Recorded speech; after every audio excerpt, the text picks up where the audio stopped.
శ్రీ గురుభ్యో నమః. శ్రీమాత్రే నమః. అందరికీ నమస్కారము. పెద్దలు ఎప్పటినుండో చెబుతున్న విషయమేమిటంటే, ఏ స్త్రీ అయితే ఇంట్లో పనులన్నింటినీ చూసుకుంటుందో, ఇంట్లో వాళ్ల అందరిని కూడా బాధ్యతాయుతంగా చూసుకుంటూ ఉంటుందో, ఆ ఇంట్లో లక్ష్మీదేవి ఎప్పుడు కూడా స్థిరంగా ఉంటుంది. స్త్రీలను మహాలక్ష్మీ రూపంగా భావిస్తాము. కాబట్టి స్త్రీలు చేసే కొన్ని పనుల వల్ల మీ ఇంటికి అఖండ రాజయోగం కలుగుతుంది. అలాగే తెలియక చేసే కొన్ని తప్పుల వల్ల మీ ఇంట్లో దరిద్రదేవత తిష్ట వేసుకుంటుంది. కాబట్టి స్త్రీలు ఖచ్చితంగా తెలుసుకోవాల్సిన కొన్ని ముఖ్యమైన విషయాల గురించి ఈ వీడియోలో తెలుసుకుందాం. ఈ వీడియోని చివరి వరకు తప్పకుండా చూడండి. అప్పుడే మేము ఏం చెబుతున్నామో మీకు పూర్తిగా అర్థం అవుతుంది. అలాగే ఈ వీడియోకి ఒక లైక్ వేసి మీ ఫ్రెండ్స్కి షేర్ చేయండి. అలాగే జై శ్రీకృష్ణ అని ఒక చిన్న కామెంట్ చేయండి. స్త్రీలు కొంచెం సమయం కేటాయించి వీటిని వినండి. మీ ఇంటికి చాలా మంచి జరుగుతుంది. మన హిందూ పురాణాల ప్రకారం చీపురును లక్ష్మీదేవిగా భావిస్తారు. కాబట్టి ఇంట్లో ఉన్న చీపురును పొరపాటున కూడా కాలితో తొక్కకూడదు. అలా చేస్తే మాత్రం లక్ష్మీదేవిని అవమానించినట్లు అవుతుంది. ఇంట్లో ఉన్న చీపురుతో పొరపాటున కూడా పురుగులను చంపకూడదు. ఇలా ఎవరైతే చేస్తారో అలాంటి ఇళ్లల్లో లక్ష్మీదేవి నిలబడదు. ఇటువంటి ఇళ్లల్లో ఎల్లప్పుడూ అనారోగ్య సమస్యలు ఏర్పడతాయి. చాలామంది నిత్య పూజలు చేస్తూ ఉంటారు. బ్రహ్మముహూర్తంలో చేసే పూజలకు కోటి జన్మల పుణ్యఫలం లభిస్తుంది. అయితే బ్రహ్మముహూర్తంలో పూజలు చేయలేనివారు ఉదయం 10 గంటలులోపు పూజలు పూర్తి చేసుకోవాలి. ఉదయం 10 గంటలు దాటిన తర్వాత నిత్యపూజలు అస్సలు చేయకూడదు. మనకు వీలు కుదిరికూడా లేటుగా పూజలు చేస్తే ఆ పూజలకు ఎటువంటి ఫలితముండదు. ఉదయం దీపారాధన చేయలేనివారు సాయంత్రంపూట దీపారాధన చేయండి. సాయంత్రం చేసే దీపారాధనకి రెట్టింపు పుణ్య ఫలితం లభిస్తుంది. స్త్రీలు ఇంట్లో వంట చేసేటప్పుడు పొయ్యిమీద ఎప్పుడు కూడా ఎంగలి పాత్రలను పెట్టకూడదు. ముఖ్యంగా రాత్రి సమయంలో ఖాళీ అయిపోయిన ఆహార పాత్రలను గ్యాస్ పొయ్యిపైన అలానే వదిలేయకూడదు. ఇలాంటి తప్పులు మీరు ఎప్పటికీ చేయకండి. అలా చేసినట్లయితే మాత్రం లక్ష్మీదేవి ఇంట్లో ఒక్క క్షణం కూడా ఉండదు. మీ ఇంటికి దరిద్రం పడుతుంది. కాబట్టి రాత్రి నిద్రపోయే ముందు ఎంగలి పాత్రలను శుభ్రం చేసుకోండి. మన ఇంట్లో ఉన్న పొయ్యిని లక్ష్మీ స్వరూపంగా భావిస్తాము. కాబట్టి మీ ఇంటినిండా డబ్బు పుష్కలంగా ఉండాలంటే ప్రతి శుక్రవారం రోజున మీ వంటగదిలో ఉన్న పొయ్యిని శుభ్రం చేసుకుని పసుపు రాసి కుంకుమ బొట్లు పెట్టుకోండి. మన ఇంటి ప్రధాన ద్వారాన్ని అదృష్టద్వారంగా భావిస్తారు.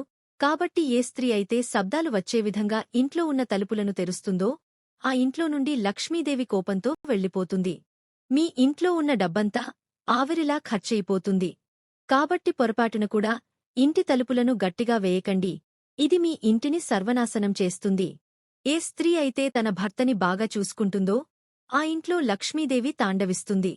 భర్త బయటకు వెళ్లిన వెంటనే తలుపు వేయడం, ఇల్లు ఊడ్చి తుడవడం వంటి పనులు చేయకూడదు.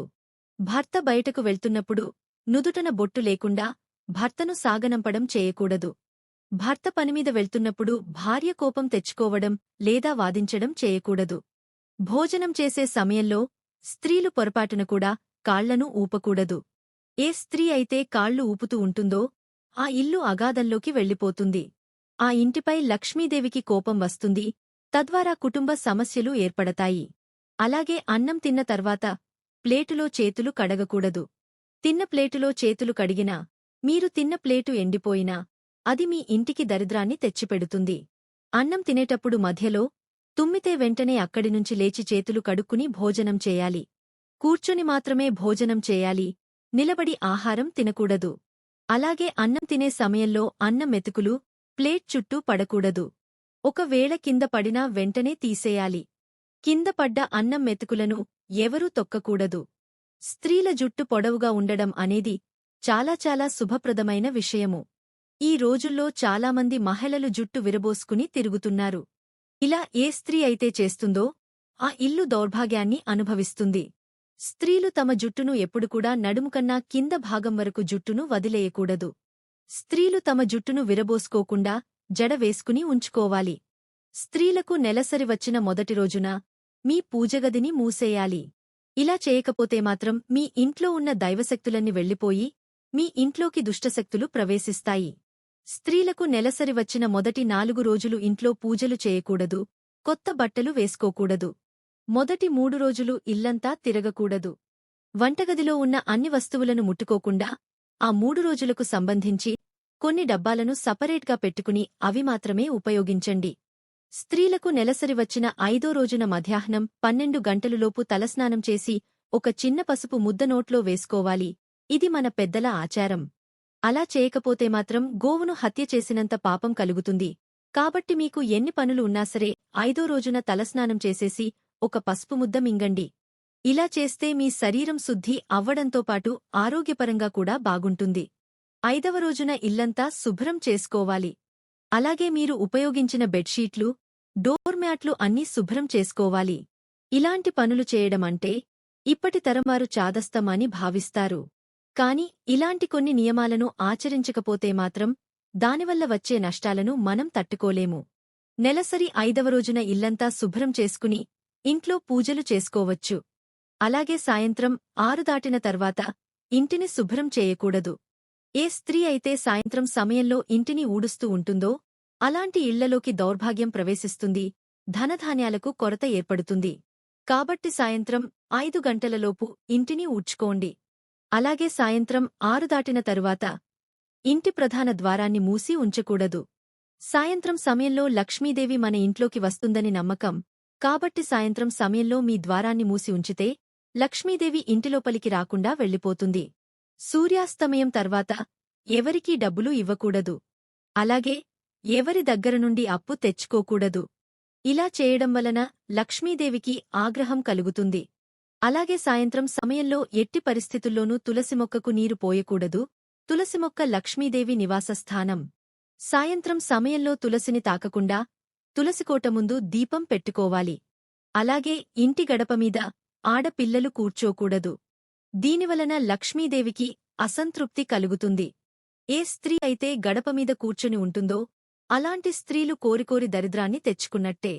అలాగే సాయంత్రం సమయంలో ఎట్టి పరిస్థితుల్లోనూ ఇంట్లో నిద్రపోకూడదు. సాయంత్రం సమయంలో నిద్రపోవడం వలన లక్ష్మీదేవి ఆగ్రహానికి గురి కావాల్సి వస్తుంది. మనలో చాలామంది మంచం మీద కూర్చుని భోజనం చేస్తారు. ఇది మీ ఇంటికి దరిద్రాన్ని తీసుకువస్తుంది. బంగారు ఆభరణాలు, వెండి ఆభరణాలను మంచం మీద పెట్టకూడదు. ఇలా చేస్తే మాత్రం మీ ఇంట్లో పేదరికం మొదలవుతుంది. ముగ్గులో లక్ష్మీదేవి కొలువై ఉంటుంది. కాబట్టి ప్రతిరోజూ ఇంటి గుమ్మం ముందు శుభ్రం చేసుకుని తప్పకుండా ముగ్గు వేసుకోవాలి. ఏ స్త్రీ అయితే ఉదయం నిద్రలేవగానే ఇంటిని శుభ్రం చేయదో అటువంటి ఇళ్లల్లో లక్ష్మీదేవి అస్సలు నిలవదు. అలాగే ఎక్కువ నిద్రపోయే స్త్రీలకు అనారోగ్యం ఏర్పడుతుంది. ఇంట్లో ధనహాని కలుగుతుంది. పెళ్లైన ఆడవారు దీర్ఘ సుమంగళిగా ఉండాలంటే స్త్రీలు తమ మంగళసూత్రాన్ని, గాజులు, చెవి కమ్మలను, కాలిమెట్టెలను ఎప్పుడు కూడా తీయకూడదు. ఒకవేళ తీస్తే మాత్రం మీ భర్తకి అనారోగ్య సమస్యలు వస్తాయి. భర్త ఆయుష్ కూడా తగ్గిపోతుంది. స్త్రీలను లక్ష్మీదేవితో పోలుస్తారు. కాబట్టి స్త్రీలు పొరపాటున కూడా ఇంట్లో అపశకునాలు మాట్లాడకూడదు. పెళ్లైన స్త్రీలు త్వరగా నిద్రలేవాలి. రాత్రి సమయంలో ఎక్కువగా మేలుకోకూడదు. ఏ స్త్రీ అయితే రాత్రి సమయంలో నిద్రపోకుండా ఉంటుందో అలాంటి స్త్రీలకు రాహుకేతు దోషాలు ఏర్పడతాయి. రాత్రి నిద్రపోవడానికి మంచంమీద వెళ్లిన తర్వాత నకారాత్మకమైన విషయాలు అస్సలు మాట్లాడుకోకూడదు. మీరు చెడ్డమాటలను మాట్లాడడం వలన ఆ నకారాత్మక శక్తులు అనేవి ఆకర్షించబడతాయి. మీ కలలోనికి వచ్చి మిమ్మల్ని ఇబ్బంది పెడతాయి. నిద్రించే ముందు మనసులో మంచి మంచి ఆలోచనలతో నిద్రపోవాలి. దానివలన మనకి అనుకున్న పనులు పూర్తయ్యి మంచి ఫలితాలు అనేవి లభిస్తాయి. మంగళవారము, శనివారము, గురువారము, శుక్రవారం ఎంత తొందరగా కుదిరితే అంత తొందరగా నిద్రలేచే ప్రయత్నాన్ని చేయండి. శాస్త్రాలలో చెప్పబడింది, ఆ రోజులలో ఆలస్యంగా లేచే వారిపైన సమస్త దోషాలు, ప్రభావము కూడా చూపిస్తాయి. అందువలనే ఆ రోజులలో మీరు చాలా తొందరగా నిద్రలేవాలి. ఇంట్లోని వారిమీద చీటికిమాటికి అరవడం, కోపగించుకోవడం, కన్నీరు పెట్టుకోవడం చేయకూడదు. భర్త బయటకు వెళ్లగానే బియ్యం, ఉప్పు, చింతపండు లేదా పంచదారలాంటివి అప్పు ఇవ్వడం, అడగడం చేయకూడదు. ఋతుస్రావంలో మహిళలు దేవతామూర్తులగాని పవిత్రమైన స్థానాలను కాని తాకకూడదు. పూజలు చెయ్యకూడదు. పాచిముఖంతో పొయ్యి వెలిగించి వంట వండడం, వంటింటిని శుభ్రం చేయకుండా నిద్రించడం చెయ్యకూడదు. ఈ వీడియో గనక మీకు నచ్చినట్లయితే జై శ్రీరామని ఒక చిన్న కామెంట్ చెయ్యండి. ఈ వీడియో గనుక మీకు నచ్చినట్లయితే ప్లీజ్ లైక్ చేసి మీ ఫ్రెండ్స్కి షేర్ చేయండి.